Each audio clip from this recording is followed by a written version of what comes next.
To my YouTube channel. তোমরা সবাই কেমন আছো? আশা করছি অনেক ভালো আছো, আর আমিও অনেক ভালো আছি। তো আজকে নিয়ে আসলাম তোমাদের সাথে শেয়ার করব বকফুল বড়ার রেসিপি।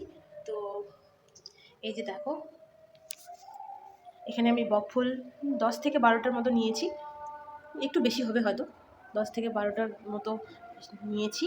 তারপরে সব ফ্রেশ করে ধুয়ে নিয়েছি।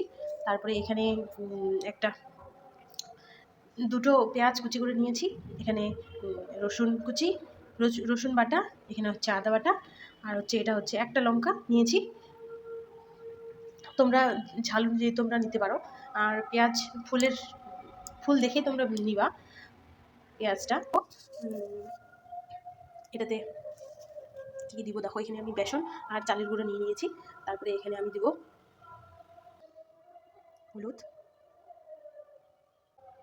লবণ, জিরে গুঁড়ো, এটা হচ্ছে মিট মশলা, এটা হচ্ছে কাশ্মীরি লাল মির্চ।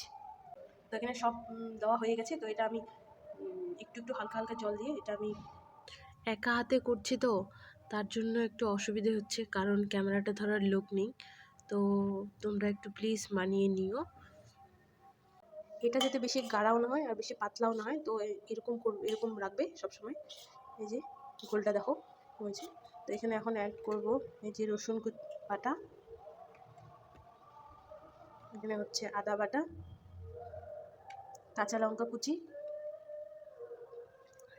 পেঁয়াজ কুচি।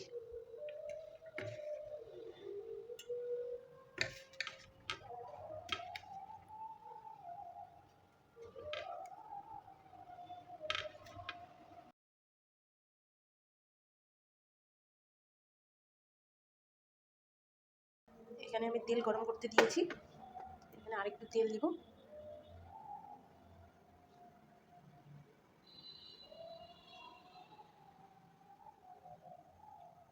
এই যে তোমরা দেখতে পাচ্ছ, আমি এখানে বকফুলটা ভেজে নিচ্ছি। দেখো কত সুন্দর হয়েছে, খেতে যেরকম, দেখতে যেরকম সুন্দর, খেতেও সেরকম সুন্দর, খুব টেস্ট। তো তোমরা একবার অবশ্যই ট্রাই করবে। তো আমার ভিডিওটা যদি ভালো লেগে থাকে তাহলে অবশ্যই লাইক, কমেন্ট আর সাবস্ক্রাইব করে দেবে। টাটা।